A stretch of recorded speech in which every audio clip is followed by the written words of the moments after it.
Hello everybody, this is Intrepid83 and welcome back to Let's Play Suikoden 5. Alright, so in this video, well, there's one more Star of Destiny that we were able to recruit before we move on with the story. But first, let's see if we can do something about that revolving bridge. But before that, let's talk to Oboro. And by majority vote, we will be having him investigate Egbert first. And yeah, this is what happens if you send him to look for somebody and then you end up recruiting him anyway. Yeah. Anyways, so let's background check on Egbert. Number 1. Alright. So basically, after every time we come back here after we've done something, Oboro will most likely be ready to give you his report. So yeah, we will be coming back here probably a couple of times this episode, but we'll see what happens. Because there's a lot we gotta do. So, alright, so in order to, first of all, to actually know about, doing something about the revolving bridge, we need to talk to Boz, which, if you recall, or if you noticed, he's located in the dock, so let's go talk to him. Just for the precedent.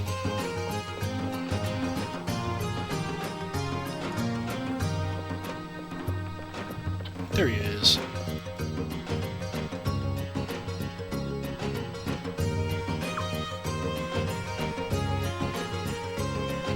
Yeah, so that's how you're supposed to know that something needs to be done about the revolving bridge, so there we go. Alright, so, well, since last time, obviously we came back to Rathfleet, and I have already taken Zagai to the blacksmith to get his weapon caught up, so he's at level 7, so that's taken care of. And with that being said, the only modification to my equipment setup that I made was I gave the attack ring to, I took it off Frey and I gave it to Zagai, because now he quite noticeably has the higher strength stat. I think it's like over 300 now, so yeah. So he's got the attack ring. And he still also has the luck ring as well, so alright. Alright, so let's, I guess the best way to go about this is, we'll first stop off at the revolving bridge, see if we can do anything there. And yeah, so you need to need to have Log take you to the Eastern Wharf, which is pretty much right where Rathfleet used to be, just before it moved kind of thing, so yeah. Southwest of Rainbow. Still using the cross tactic, and the formation is pretty much the same, so alright, let's go.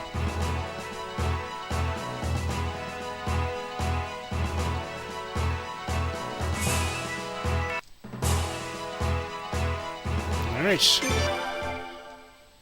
Let's see what we can learn here. Not much that way. What about you?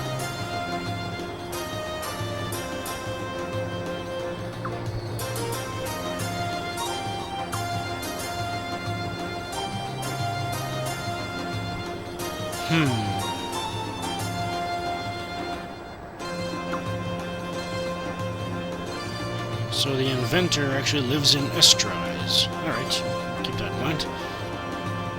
Alright, and I do not believe anybody actually tells you where Estrise is, other than maybe in amongst the conversations we've had. Boz might have mentioned it, because that's where he is, but you pretty much just gotta go east. And what the heck is this? Big hole. Well, that's obvious enough, but what created it? I mean, how'd it get here?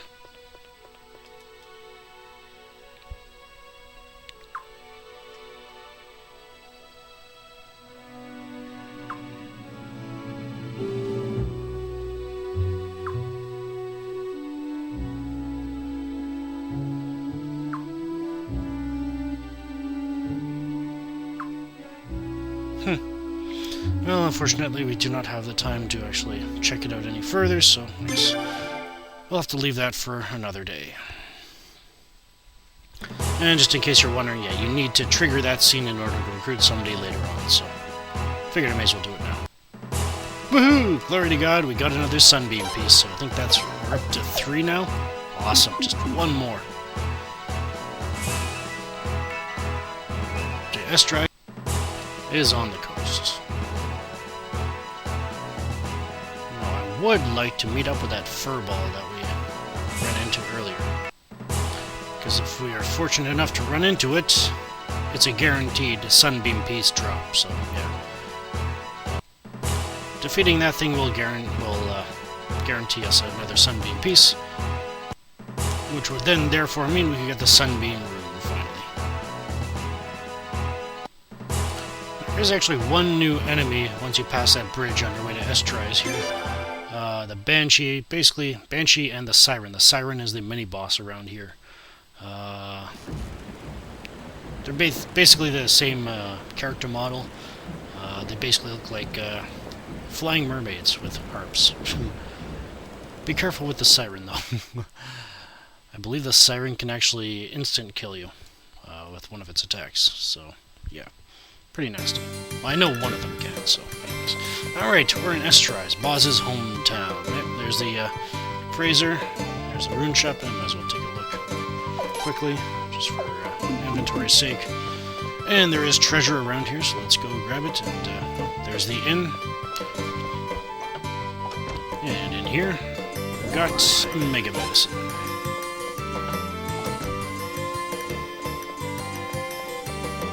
Here's the blacksmith. If you didn't use the blacksmith at Raffleet, you can use the one here, because it allows you to take your weapons up to level 7 as well.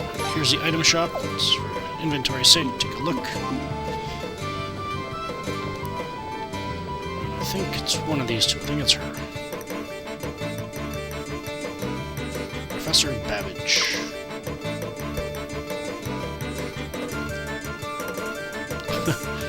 Okay, so it looks like the inventor we're looking for is Professor Babbage. But let's head up here first. And I apologize in advance. I will be jumping around quite a bit this episode, just because, for the sake of how much we need to get done this video, I'll be cutting out any unnecessary backtravel kind of thing. And here's the trading post, if you care to know.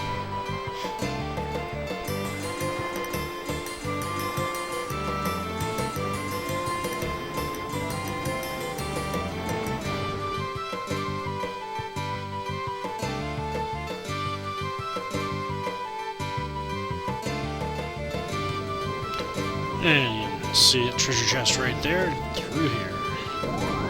Silence orb.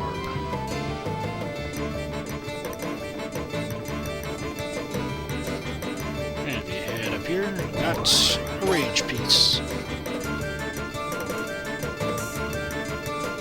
And a bit of a hidden passage here, but let's do a true men tactic. I probably won't use this tactic, but I'll show it to what it looks like anyway. Yeah, so it boosts your attack by 20. Everybody's up in the front, and but it drops your evasion to 0, and it drops your physical defense by 20 as well. So yeah, not a big fan of that. Anyways, all right. Here's the armor shop. So let's take a look at his wares. Rare finds doesn't have anything. All right. Here's the magic trainer, physical trainer. I think that's all the shops, so, alright. I don't think there's anybody in town that actually tells you where Professor Babbage's workshop is, so I'll just show you. Right here.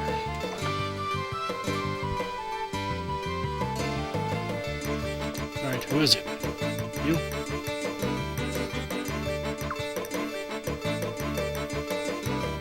Oh, yeah, yes. Talked to the wrong person, I guess, but... This is his assistant, Sorensen. Well met.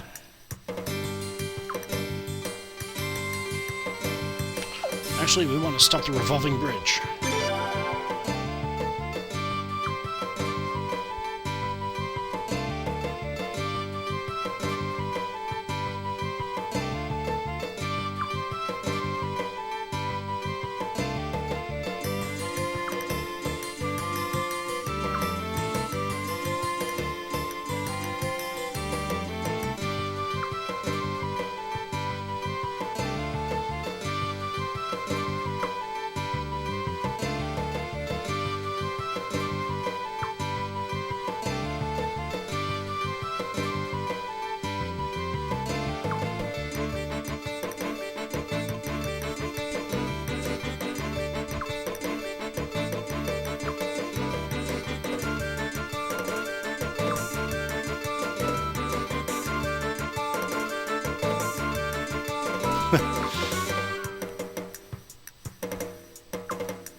Yeah, so Sorensen and Babbage join the party. Awesome.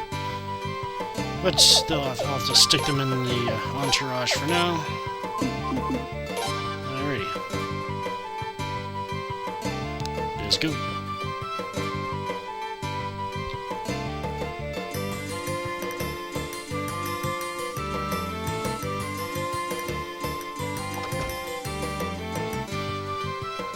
Hey, who's this?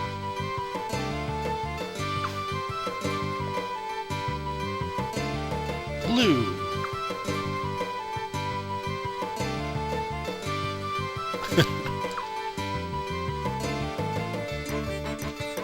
It's really not a big deal.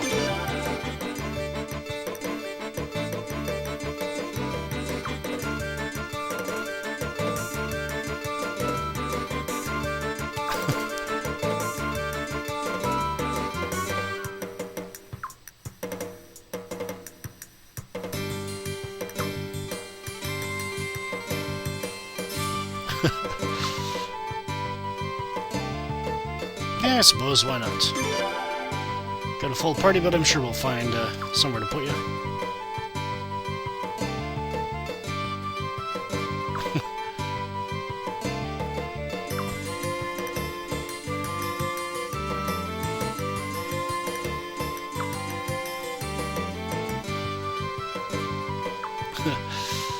Alright, Lou.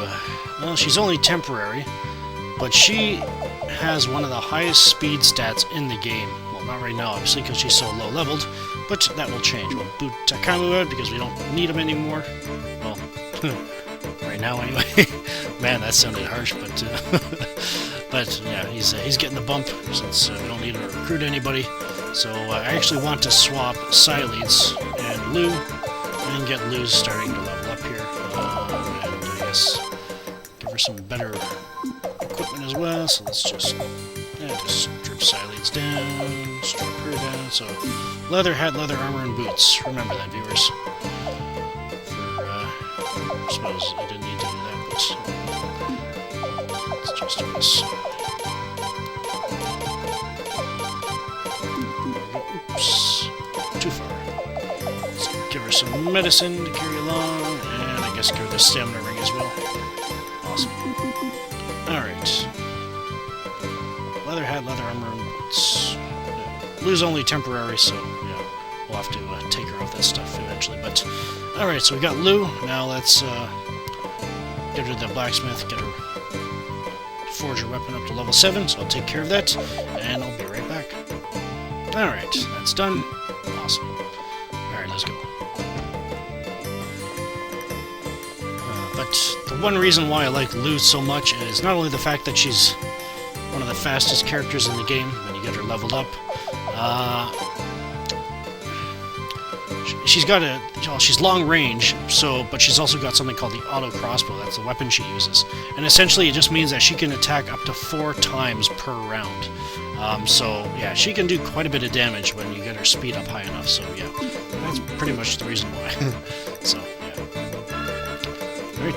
Alright, so we'll head back to Raffleet, and I guess I'll check in on Obro, and I'll meet you there.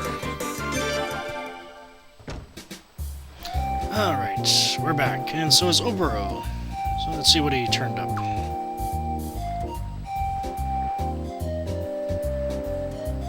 Case report. Egbert is the descendant of the Ethelbald family who fell into ruin after being politically crushed by the Godwins about a century ago. So he claims. I think he's not the most coherent fellow around. Alrighty then. Alright, well, keep going, bud.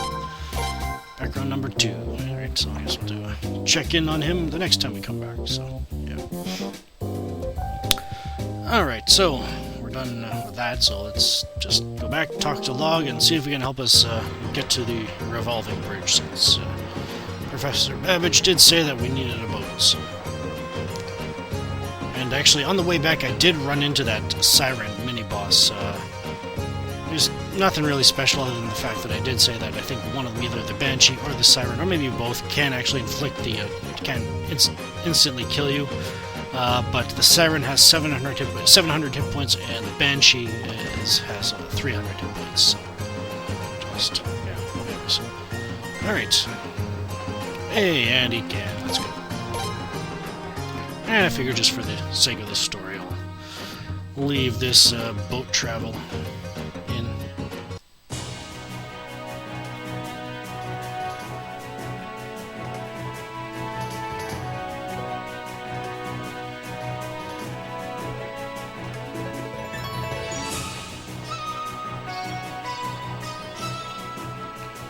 There's the East Wharf.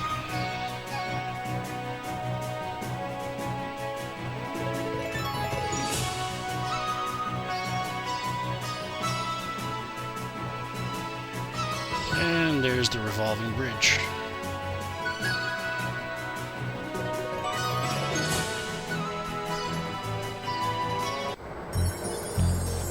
We made it.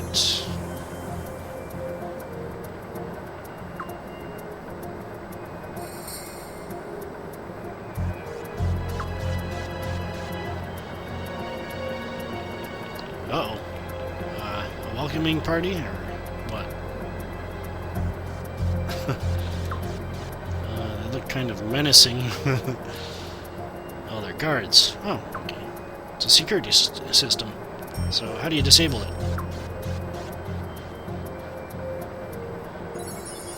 Yeah.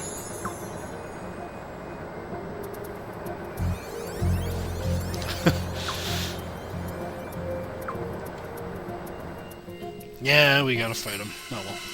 Makes it easier for me in terms of... I wouldn't say editing, but just makes it easier for me because now I can edit out all the rest of the battles, because these two are the only enemies you fight in here, really. In terms of random battles, but anyways, alright, so we got the mechanical soldiers, mechanical archers. Obviously, Lou is still fairly fragile, so let's take out the archers first. Frey and Leon should be able to take one out by themselves, so just send everybody else at the other one in the back there. Here we go!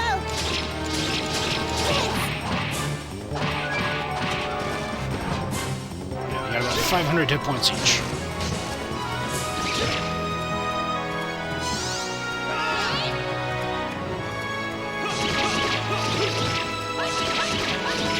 But yeah, Lou will eventually become a Star of Destiny, but right now she's just temporary. Leveling her up now just means that I'll be able to use her, well, as soon as we do recruit her, so rather than having to worry about actually leveling her up then.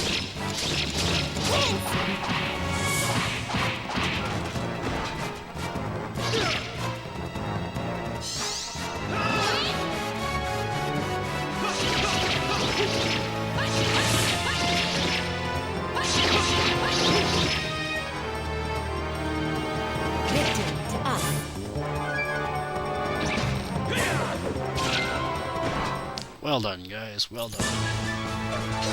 Good. Yeah, you're probably going to win a lot of those question mark paintings, the unknown paintings. A lot of them while you're here. I think when you do appraise them, they come up as graffiti. However, make sure that if you are going to appraise them, hang on to one of them that is unappraised. So, because you'll need it for a Star of Destiny in the near future. Alright, so our first epic skill, the Armor of Gods epic. I might as well show you what it... Well, can't really show you what it does because we can't use it. Basically, epic skills, I think I mentioned this earlier, if I did, if I didn't or whatever, let's see. So Armor of God, epic skills, basically, they affect multiple stats. They boost, in this case, the Armor of Gods, boosts your defense and your magic defense at the same time. So it kind of gets around the equipping only two skills kind of thing. However, the only way you can start unlocking this and start training it is by getting the defense and the magic. The only way you can get Armor of Gods available is if you take a look at the effect it has on your stats, and whatever stats that it modifies, those are the ones that you have to get up to level A in order to be able to start training this. So, yeah. Anyways, let's continue on. Alright, I think this guy is ready to level up.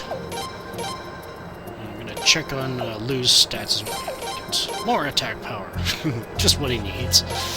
Alright, yeah, I'm gonna check on Lou's stats, because as soon as her speed jumps over Leon's base speed without the speed ring, you're gonna give Lou the speed ring. 110, so one more level should put her over, so, yeah. Alright. Hoping I'll be able to show you the multiple hits, but I think you've already seen something like that anyway, but just in case you haven't. Alright. And in here, got the equilibrium piece, another very useful orb, a rune, but more on a limited scale. Alright, should be able to equip it on her now. Yeah, she's got the same speed as Leon without the speed ring. Alright, let's give it to her. Awesome. Alright.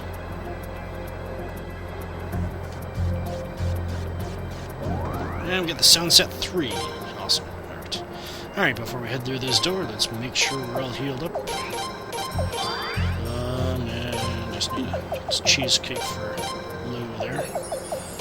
And we're good. Alright, let's go. That is a big horse.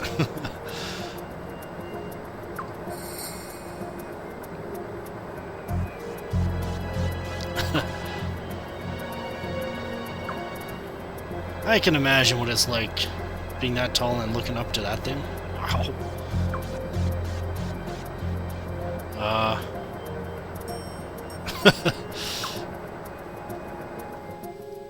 And yes, it's boss time. Alright, this is the differential gear. 3,000 hit points, a fairly high physical defense. It's actually very resistant to magic as well, so that's pretty much why I've got a physical team here. Along with Zagai, the strongest character we have. Alright, so basically just unleash your most powerful attacks on him and whittle it down. In case you're wondering, now that we do have the Dawn rune, it is actually fixed on Frey. So basically, you can actually use its magic. However, at this point, we've only got one spell unlocked from it, and that spell, the only spell that we have access to, all it does is remove all status ailments from all party members. So, yeah, not very useful right now.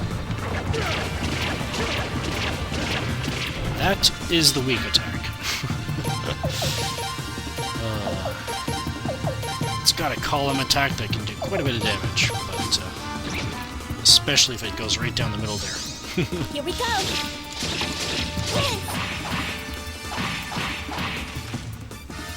Nice. Somebody got a critical hit.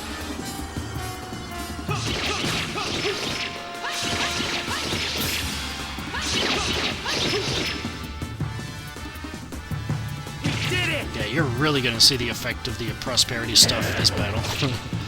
This thing... Uh-oh. Ow! Oh, anyways. Yeah, that does a lot of damage. Yeah, this thing gives you 15,000 potch without the boost from the prosperity stuff, so yeah.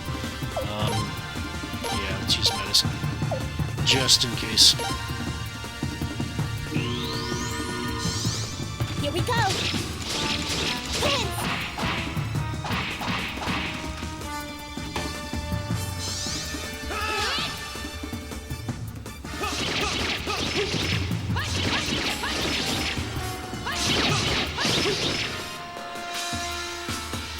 Victory to us. There he goes. 27,000 potch. Alright. Oh. Alright, let's go.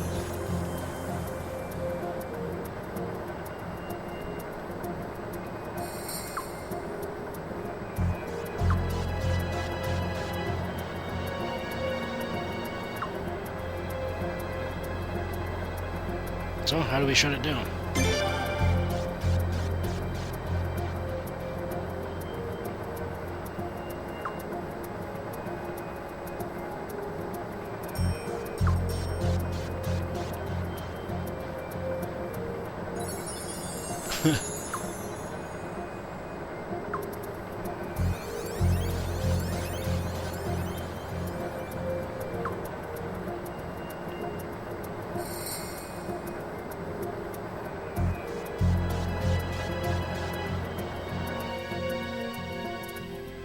Oh, well, there we go.